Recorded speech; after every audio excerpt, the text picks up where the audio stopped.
Buenos días. Sean bienvenidos a esta sesión académica virtual del Instituto Nacional de Medicina Genómica. El día de hoy nos acompaña el doctor Giovanni Palomino Vizcaíno.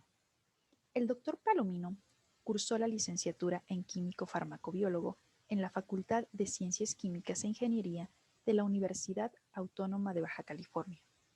Obtuvo el grado de maestría y doctorado en Genética y Biología Molecular en el Centro de Investigación y de Estudios Avanzados del Instituto Politécnico Nacional. Realizó una estancia postdoctoral en el Departamento de Química del CINVESTAB, donde participó en el proyecto de investigación Análisis molecular de las proteínas cristalinas, de la clínica al diseño racional de medicamentos para el tratamiento de la enfermedad de cataratas.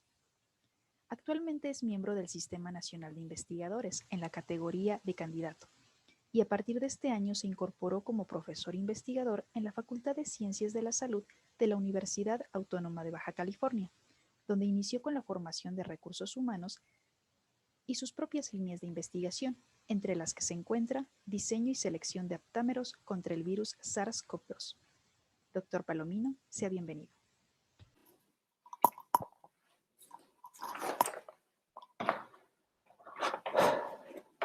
¿Qué tal? Muy buenos días tengan todos ustedes. Mi nombre es Giovanni Palomino Vizcaíno y antes de iniciar me gustaría agradecer al doctor Oscar Arias y a la doctora Trinidad Arcos por la invitación. El día de hoy hemos titulado la charla Inhibición de la infección del virus de papiloma humano tipo 16 usando nanopartículas de oro. Este trabajo se realizó en una estrecha colaboración con la doctora Valencia y fue dirigido por el doctor Luis Marat Álvarez Salas en el Laboratorio de Terapia Génica del Departamento de Genética y Biología Molecular del Centro de Investigación y de Estudios Avanzados, el CINVESTAB en la Ciudad de México, y actualmente me encuentro laborando como profesor investigador en la Facultad de Ciencias de la Salud de la Universidad Autónoma de Baja California. El día de hoy les voy a platicar sobre la mayoría de los resultados de mi proyecto doctoral y vamos a utilizar una pequeña introducción sobre el cáncer cervicuterino, el cual es un problema a nivel mundial y esencialmente el 99% de estos están asociados a una infección por el virus del papiloma humano. Cada año tenemos más de 4,000 defunciones, 3,000 nuevos casos y desafortunadamente aproximadamente el 30% de estos se diagnostica en etapas tardías, lo cual dificulta el tratamiento. Del lado derecho les muestro una partícula tipo virus. Estas tienen aproximadamente 55 nanómetros y todo lo que están observando en pantalla es proteína. De hecho, son 360 copias de la misma proteína. La proteína L1, o también la conocemos como proteína mayor de la cápside. Y estas partículas acarrean un genoma de DNA de doble cadena circular. Y el tercer componente de estas partículas es la proteína L2. Esta proteína es un puente esencialmente entre el genoma y la proteína L1. De este lado les muestro una representación, una caricatura de la estructura cristalográfica de la proteína L1, solo para mostrarles los loops BC y EF y la hélice H4. Estas zonas son muy importantes para que pueda interactuar con otras unidades de L1 y formar trímeros y posteriormente pentámeros que eventualmente se van a ensamblar para dar origen a todo un modelo atómico de la cápside de L1 del BPH16. Como pueden ver en esta representación, estas partículas están vacías, no tienen un genoma. Estas partículas tipo virus, del virus de papiloma humano tipo 16, han sido utilizadas para inmunizar a la población. Actualmente en el mercado tenemos dos opciones, una por la compañía Merck, la cual lleva el nombre de Gardasil, y Gardasil 9 protege contra 9 serotipos, Cevarix únicamente contra 2. Ambas vacunas requieren 3 dosis y en la parte inferior les muestro el costo por dosis y como pueden ver es muy elevado como para estar incluido en los cuadros básicos de vacunación en países en vía de desarrollo como el de nosotros. Por lo cual, el diagnóstico de la infección es nuestra mejor herramienta para evitar su progresión a cáncer. Nosotros planteamos el uso de aptámeros para realizar un diagnóstico efectivo. ¿Qué es un aptámero? Un aptámero es una secuencia corta de DNA o de RNA de cadena sencilla, la cual es sometida a un proceso de evolución dirigida in vitro para que genere alta especificidad y afinidad por un blanco. Cuando yo ingresé al laboratorio de terapia génica, ya contábamos con una herramienta de este tipo capaz de reconocer a las partículas tipo virus del BPH16. Y nosotros queremos incorporarla esencialmente para poder realizar un diagnóstico. ¿Qué ventajas tiene utilizar un aptámero? Los aptámeros son altamente específicos, pueden ser aislados contra blancos grandes o pequeños, incluso contra blancos tóxicos. Su producción es libre del uso de animales y además los podemos producir en masa. Poseen una desnaturalización térmica reversible y son de fácil modificación química. Como previamente les comenté, la doctora Leija Montoya aisló un aptámero, al cual denominamos SC5S3, capaz de reconocer las partículas virus, y la doctora Leija también mapeó su estructura secundaria en solución. Tenemos dos tallos, una pequeña burbuja, una región 3' no estructurada y un loop mayor. Además, también muy interesante, determinó qué bases se encuentran protegidas cuando el aptámero está en contacto con su blanco. Por lo cual nosotros queremos incorporar este aptámero para generar un dispositivo de detección que detecte específicamente las partículas virales, que sea económico, rápido, sencillo y que no requiera biopsia. Esencialmente lo que queremos desarrollar es un biosensor. ¿Y qué es un biosensor? Esencialmente es un dispositivo constituido por dos elementos. Un elemento de reconocimiento de origen biológico que direccione y le dé especificidad al biosensor y un transductor de señal que esencialmente nos genera una señal que nosotros podemos interpretar. Y no es de extrañarse que hayamos pensado en utilizar nanopartículas de oro. Las nanopartículas de oro tienen varias ventajas dentro de ellas, o características dentro de ellas, es que su color depende de su tamaño. Cuando tienen 20 nanómetros tienen este color rojo, muy, muy bonito. Y otra característica es que se pueden agregar y al agregarse actúan como si crecieran en tamaño. De tal manera que mientras más grande es el agregado, tiende más a los violetas y azules. Otra característica es que están estabilizadas en solución por un ion citrato con carga negativa y si nosotros apantallamos esas cargas con cloruro de sodio, sal, esencialmente podemos desencadenar esta agregación y con ello el cambio de color. Otra característica importante es que nosotros podemos inhibir este proceso de agregación si recubrimos a las nanopartículas con una molécula y algunas de las moléculas con las cuales podemos hacer eso son los ácidos nucleicos, DNA o RNA. Entonces podemos utilizar aptámeros para recubrir estas nanopartículas y entonces estabilizarlas en solución.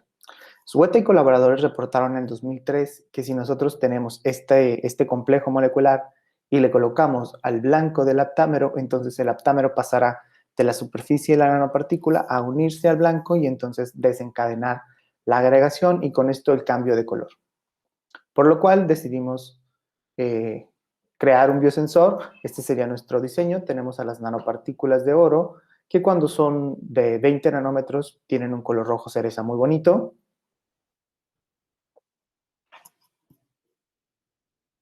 Perdón, un rojo cereza muy bonito. Cuando están agregadas van a cambiar a azul. Esta agregación puede ser desencadenada por cloruro de sodio, sal, y recordemos que podemos mantenerlas en una solución con sal si las recubrimos, si las protegemos. La idea es recubrir a nuestras nanopartículas con el aptámero, colocarlas en una solución con sal y que en nuestras muestras vengan las partículas virales. Si vienen las partículas, entonces el aptámero pasará de estar recubriendo y protegiendo a las nanopartículas a unirse al virus y en ese momento se desencadena el cambio de color y la agregación. De tal manera que podemos determinar si en esa muestra tenemos partículas virales simplemente por un cambio de color, de rojo a azul que nosotros podemos observar a simple vista. Les muestro una animación de cómo creemos que podría funcionar este biosensor. Tenemos un recipiente, tendría una solución roja. El espectro característico es por un pico de absorbancia máxima 520 nanómetros. Si tuviéramos un microscopio, veríamos a las nanopartículas en una solución con sal, recubiertas del aptámero. Entonces, introducimos a nuestro biosensor una muestra y si en esa muestra vienen las partículas tipo virus, entonces van a entrar a la solución y esencialmente, en el momento en el que se encuentren, el aptámero pasaría de la superficie de la nanopartícula a unirse a la partícula tipo virus, desencadenando la agregación y con esto el cambio de color, que es observable a simple vista, por lo cual planteamos la siguiente estrategia experimental. Lo primero que les describo es la caracterización y la modificación del aptámero. No les comenté, pero este aptámero es de RNA, lo cual quiere decir que es muy lábil, por lo cual es importante caracterizar, saber qué bases son importantes para el reconocimiento con el blanco, de tal manera que nosotros las podamos modificar químicamente para conferir resistencia a nucleasas. Otra parte importante es la síntesis y la caracterización de las nanopartículas y la producción de las partículas tipo virus para realizar todos los experimentos, tanto del virus del papiloma humano tipo 16 como el 18, y vamos a empezar a describir precisamente esta parte de la estrategia. Para producir las partículas tipo virus utilizamos un sistema de baculovirus, entonces lo primero que tenemos que producir son a los baculovirus recombinantes. Para eso tenemos que clonar en un plásmido donador el gen de interés. Posteriormente hacemos una transformación en una célula que contiene un bácmido y un plásmido auxiliar que permite la recombinación entre el plásmido y el bácmido. Hacemos una selección con antibióticos y los bácmidos a los cuales tuvieron o sufrieron este proceso de recombinación, los extraemos, los transfectamos en células de insecto SF21 y 72 horas post-infección, entonces vamos a tener a los baculovirus recombinantes en solución. Recuperamos estos baculovirus y los utilizamos posteriormente. Me dio la tarea de clonar los genes para la proteína L1. Cabe destacar que tenemos muchos colaboradores, los muestro en la parte superior. Tenemos la secuencia que codifica para la proteína L1 wild type y para muchos mutantes, esencialmente estas mutantes, lo que estamos haciendo es quitarle cargas positivas a la cápside del virus, estamos mutando lisinas por alaninas y una secuencia que codifica para la proteína del virus del papiloma humano tipo 18. Ahora sí, ¿cómo producimos? Una vez que tenemos al pseudovirus recombinante, ¿cómo producimos a las partículas tipo virus? Para eso, entonces, infectamos células SF21 con el baculovirus recombinante.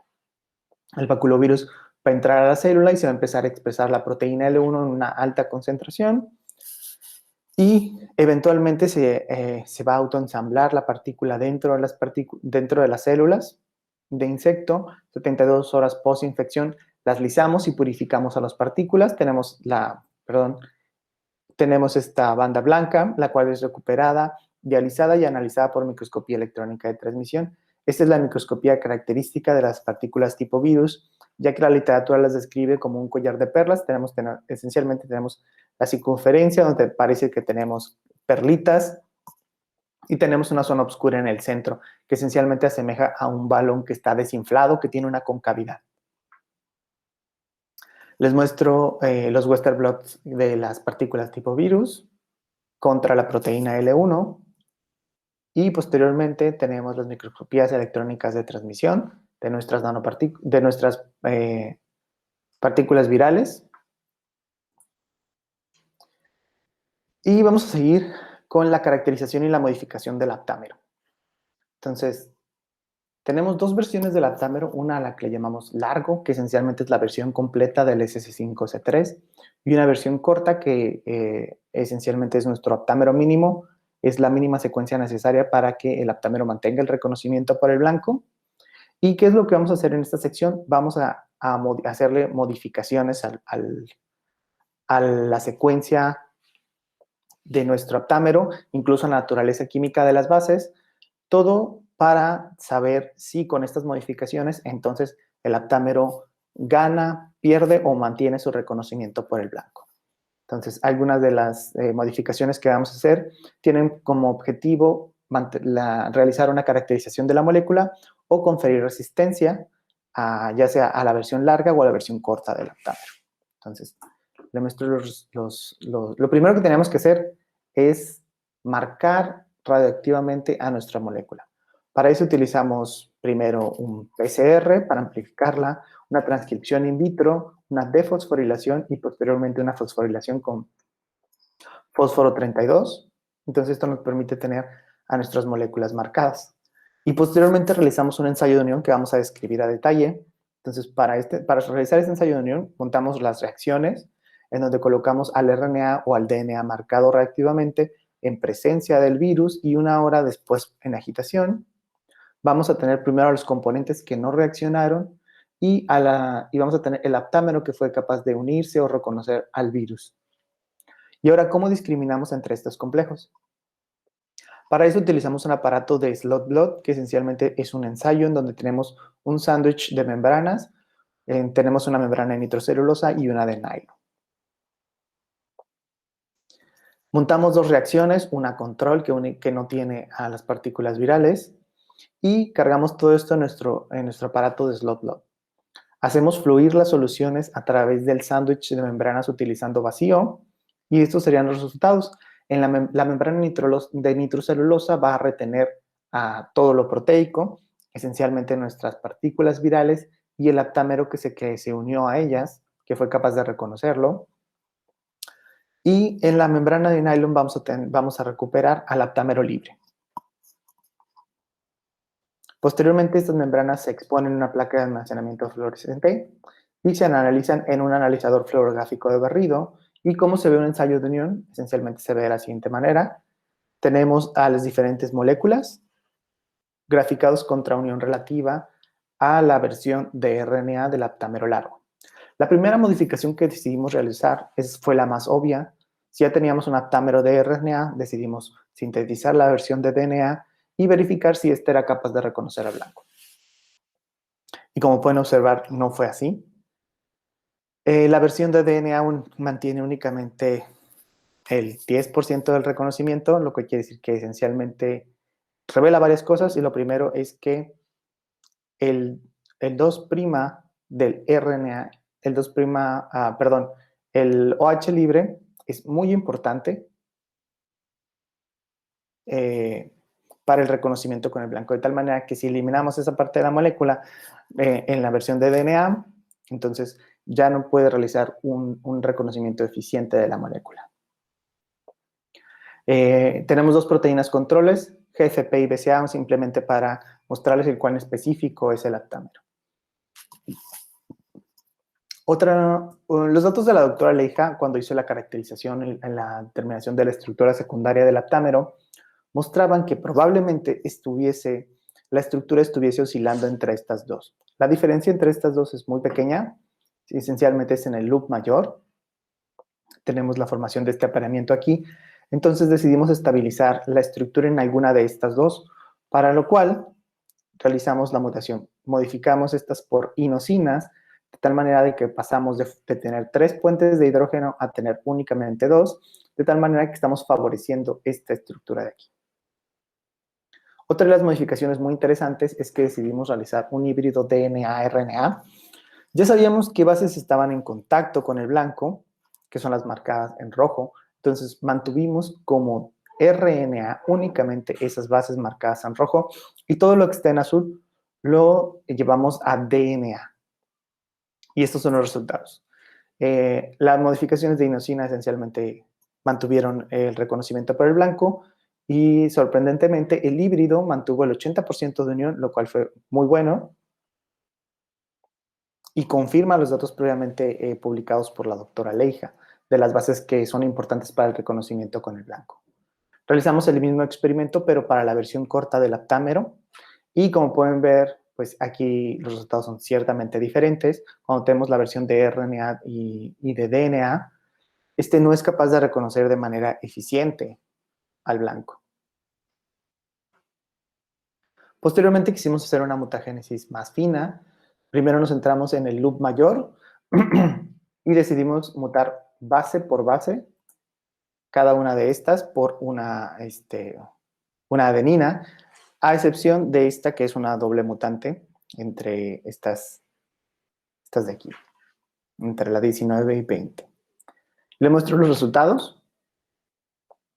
En la parte inferior tenemos cada una de las mutaciones, la doble mutante, la unión relativa, y como pueden observar, la mayoría mantiene el reconocimiento, a excepción de la mutante C27A, la cual es bastante interesante porque quiere decir que el cambio de una base esencialmente abate el 90% del reconocimiento de esta molécula, lo cual fue ciertamente inesperado. Y la primera pregunta es ¿por qué? Entonces decidimos realizar una predicción estructural utilizando Enfold. Les muestro los mejores 4 resultados. Como ven, la delta G es muy negativa, son muy estables. En la parte inferior tenemos la estructura mapeada para SC5C3. Y algo interesante a notar es que las bases que teníamos en el loop mayor, que sabemos que están interactuando con el blanco, pasaron de estar formando cadena sencilla a formar cadena doble. Entonces, esta es una de las principales razones por las cuales creemos que ahora esta molécula no es capaz de reconocer al blanco. Les voy a mostrar los resultados, pero para la versión corta del aptámero tenemos las mutantes y como pueden observar, todas ellas mantienen el reconocimiento por el blanco. Pero decidimos realizar de cualquier manera la predicción estructural de la mutante C27A de la versión corta para darnos una idea de por qué esta mutante sí es capaz de reconocer al blanco. Entonces, les muestro las 3 estructuras más estables. Como ven, la delta G ahora es de -8, -7, ya no es muy comparable a la anterior, que era de -11. Les muestro la estructura predicha también para SS5C3 delta 18. Y aquí algunas de las bases que son importantes para el reconocimiento con el blanco también están formando doble cadena, pero la delta G no es tan estable. Entonces creemos que existe un equilibrio entre la estabilidad de la molécula en solución versus el switch en la estructura que tienen que realizar el aptámero para unirse al blanco o que suponemos que tenga que realizar para tener la conformación final que va a obtener cuando esté unido al blanco. Creemos que esa es la principal razón por la cual esta molécula, la versión corta, sí es capaz de reconocer al blanco. Otra parte interesante era determinar la constante de disociación, pero ahora de la versión corta del aptámero, y estos son los resultados. Tenemos una KD de 2 picomolar. Ahora, otra parte muy interesante del sistema es que nosotros estamos considerando que el aptámero sea capaz de reconocer a las partículas tipo virus en una solución que contiene cloruro de sodio, por lo cual es muy interesante determinar si el aptámero es capaz de reconocerlo en presencia de diferentes concentraciones de cloruro de sodio. Tenemos PBS, agua, 0.2, 0.3, 0.4, 0.5 y 1 molar de cloruro de sodio, tanto para la versión completa del aptámero como para la versión corta. Como pueden observar, la concentración máxima que todavía permite el reconocimiento eficiente del blanco es 0.2 molar. Por lo tanto, es la concentración máxima que podemos utilizar de cloro de sodio en nuestro biosensor. La mayoría de estos resultados ya se encuentran publicados en Nucleic Acid Therapeutics. Y la siguiente sección es la síntesis y la caracterización de nanopartículas. Lo primero que decidimos realizar pues, fue la síntesis. Era un reto para nosotros, siendo un laboratorio de biología molecular. Les muestro nuestro sistema de síntesis. Utilizamos una síntesis muy sencilla, la síntesis de Trulkevich. Les muestro un video en tiempo real para que vean en cuán rápida es esta síntesis. Tenemos una solución transparente con todos los componentes que vira de color a un rojo cereza característico de las nanopartículas. Lo primero que buscamos para saber si efectivamente teníamos un coloide de oro es el efecto Tyndall, por lo cual únicamente hacemos pasar un láser a través de la solución. Y si tenemos este efecto de dispersión de luz muy bonito, entonces esto nos revela que tenemos un coloide de oro. Concluimos que teníamos un coloide, pero otra parte interesante era saber si nuestro coloide es responsivo a cloruro de sodio. Queremos saber si nuestras nanopartículas se van a agregar en presencia de sal. Entonces les muestro la solución. Estoy goteando sal y como pueden observar tenemos un viraje de color de rojo a azul, el cual es inmediato, y además los colores los podemos distinguir a simple vista. Y obviamente queríamos ver a las nanopartículas, hicimos microscopía electrónica de transmisión de alta resolución, les muestro un campo para que veamos la dispersión del tamaño, la cual es característica, y también no son perfectamente esféricas, son esferoides, que también es lo esperado. En nuestro otro campo, donde tenemos una nanopartícula de aproximadamente 20 nanómetros, y cada uno de los puntos blancos que pueden observar corresponde a una columna de átomos de oro. En este momento concluíamos que podíamos sintetizar las nanopartículas de 20 nanómetros. Pero una pregunta interesante es, ¿lo podemos hacer de manera reproducible? Así que sintetizamos varios lotes y les medimos el tamaño por dispersión dinámica de luz. Y como pueden observar, tenemos o concluimos que podíamos sintetizar de manera reproducible nanopartículas de oro de 20 nanómetros. Durante toda esta plática les he estado hablando de agregación. Hemos dicho que esta agregación es desencadenada por sal y que la agregación genera un cambio de color de rojo a azul, pero no hemos definido a la agregación. Entonces, para definir a la agregación, hicimos el siguiente experimento. Tenemos a las nanopartículas en concentraciones crecientes de sal y obtuvimos su espectro de absorción de 450 a 700 nanómetros versus la absorbancia. Les muestro en rojo el espectro que obtuvimos para las nanopartículas cuando estas no están agregadas y tienen un color rojo. Se los muestro en rojo, tiene un pico de absorbancia máxima de 520 nanómetros, que es lo esperado.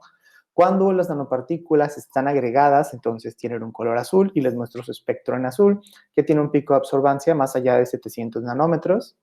Y la verdad es que interpretar experimentos completos en donde tenemos diferentes concentraciones o soluciones de las nanopartículas es difícil en estas gráficas, por lo cual para hacerlo mucho más sencillo decidimos utilizar un cociente entre 650 y 520 nanómetros, que esencialmente describe cuando las nanopartículas no están agregadas y cuando están agregadas, de tal manera que cuando el cociente es pequeño, las nanopartículas son rojas y no están agregadas. Cuando el cociente es alrededor de 1, las nanopartículas son azules y están agregadas. Entonces, ¿cómo se observan los resultados de un ensayo de agregación? Tenemos esta gráfica, tenemos concentraciones crecientes de cloruro de sodio versus el cociente. Cuando la solución es roja, les estoy colocando las barras en rojo, y cuando la solución es azul, las barras son azules. Entonces, claramente tenemos un viraje de color que podemos observar a simple vista a partir de 30 milimolar de cloruro de sodio, pero no consideramos la agregación completa hasta 70 milimolar de cloruro de sodio. Ahí mantuvimos esta concentración para todos los experimentos siguientes. Les recuerdo el diseño del biosensor. Tenemos a las nanopartículas cuando están recubiertas con el aptámero en presencia de sal. Cuando entra el virus en el biosensor, entonces el aptámero pasa de la superficie a unirse al virus y esto se encadena la agregación. Algo interesante e indispensable en nuestro biosensor es que las nanopartículas deben de ser capaces de agregarse en presencia del virus. Entonces, este es un experimento control, el cual decidimos realizar. Tenemos a las nanopartículas, concentraciones crecientes de las partículas virales y sal. Estos son los resultados. Tenemos concentración creciente de proteína del virus o una proteína control, BSA, y estos son los resultados. Como pueden observar, conforme aumenta la concentración, tenemos una inhibición de la agregación, que es algo reportado, y estos son los resultados para las partículas tipo virus. Como ven, se comportan diferente. Esto quiere decir que el diseño que nosotros propusimos no va a funcionar, porque las VLPs, las partículas tipo virus, están interactuando con las nanopartículas e inhibiendo su proceso de cambio de color, su proceso de agregación. Entonces, esencialmente en este punto concluimos que nuestro diseño no iba a funcionar. Entonces, para corroborar todo esto, hicimos una microscopía electrónica de transmisión de las partículas virales y las nanopartículas, y les muestro esta parte de la microscopía para que vean que tenemos una interacción entre las nanopartículas y las partículas tipo virus, que tiene esta forma de Mickey Mouse muy bonita. Entonces, en ese momento tuvimos que replantear todo el proyecto de doctorado y nos enfocamos a reportar esta interacción y tratar de contestar la pregunta de por qué estaban interactuando. Y una de las principales hipótesis es que esta interacción pudiese ser electrostática. Para eso teníamos varias mutantes. Recuerden que estas mutantes esencialmente les cambiamos los residuos cargados positivamente por alaninas, y la mutante 6 es la que tiene el menor número de sustituciones y la mutante 25 es la que tiene el mayor número de sustituciones. Utilizamos 3 mutantes, concentraciones crecientes, las nanopartículas y la concentración de sal que previamente determinamos. Y estos son los resultados que nosotros esperábamos. Esperábamos que conforme aumentábamos la concentración de las partículas tipo virus de la wild type o las mutantes, entonces nosotros pudiéramos recuperar la agregación y eso nos llevaría a concluir que la interacción es electrostática, pero estos son los resultados obtenidos. En este punto obtuvimos exactamente los resultados contrarios. El hecho de quitarles las cargas permitió que las mutantes interactuaran de una manera más eficiente, de tal manera que inhibieron el proceso a una menor concentración. Tienen una mayor potencial de inhibición de la agregación de las nanopartículas de oro. Entonces, en este punto nosotros concluimos que nuestra interacción no es electrostática. Posteriormente la siguiente hipótesis es que pudiese ser hidrofóbica. La verdad es que determinar que una interacción es hidrofóbica es bastante complicado. Uno de los pocos ejemplos que encontramos en la literatura fue introducir etanol en el sistema de tal manera que estábamos propiciando una mejor solubilidad del componente hidrofóbico en el sistema.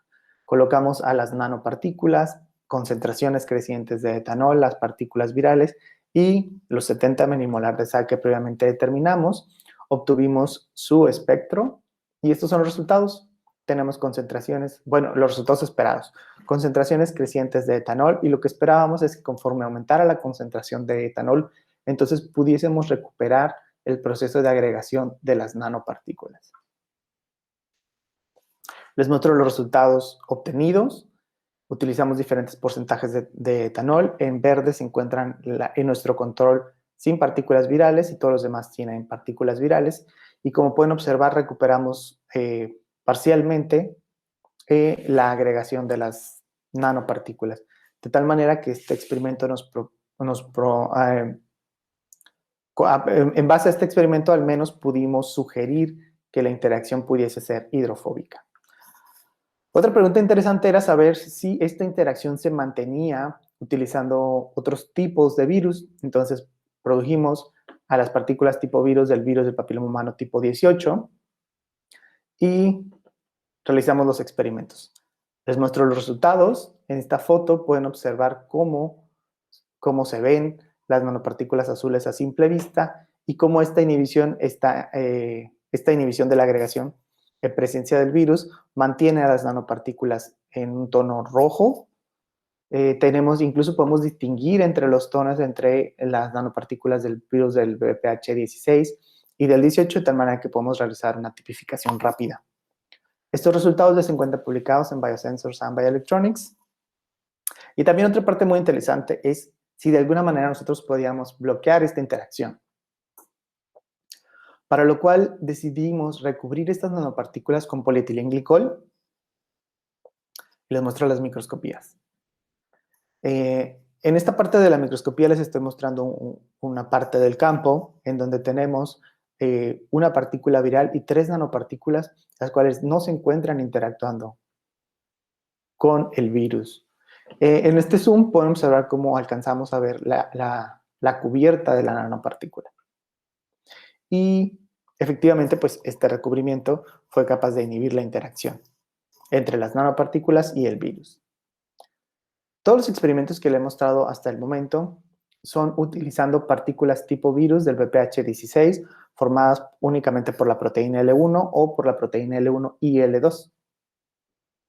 Tenemos la estructura clásica del collar de perlas, pero existe otro modelo en el laboratorio.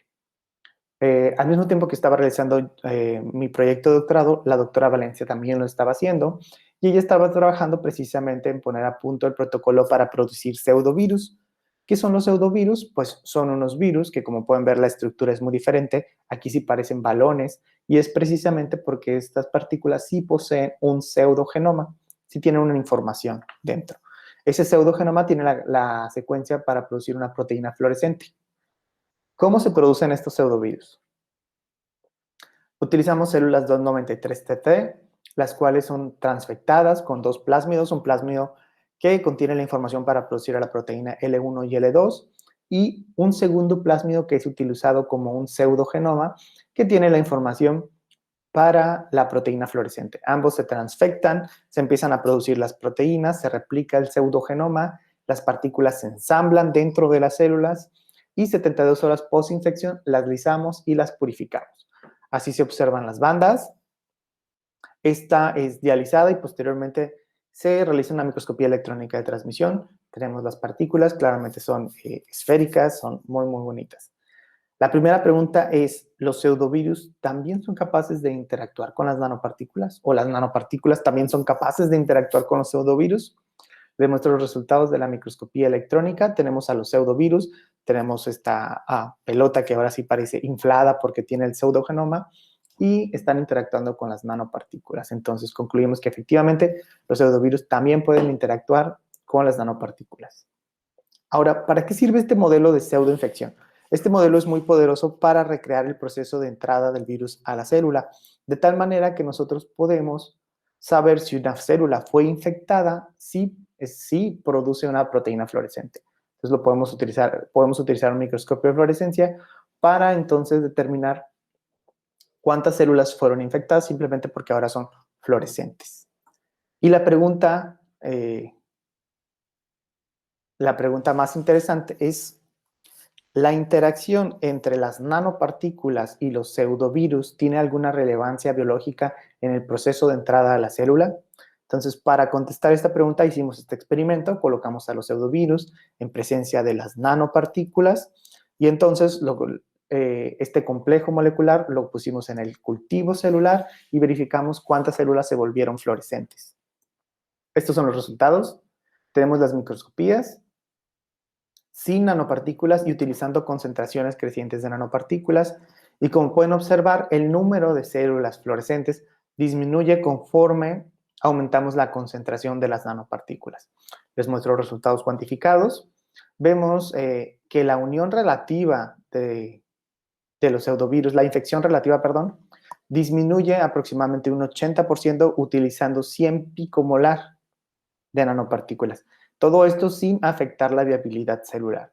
En este punto concluimos que efectivamente la interacción entre las nanopartículas y las partículas tipo virus inhibe el proceso de infección o el proceso de entrada a la célula, al menos en un modelo in vitro.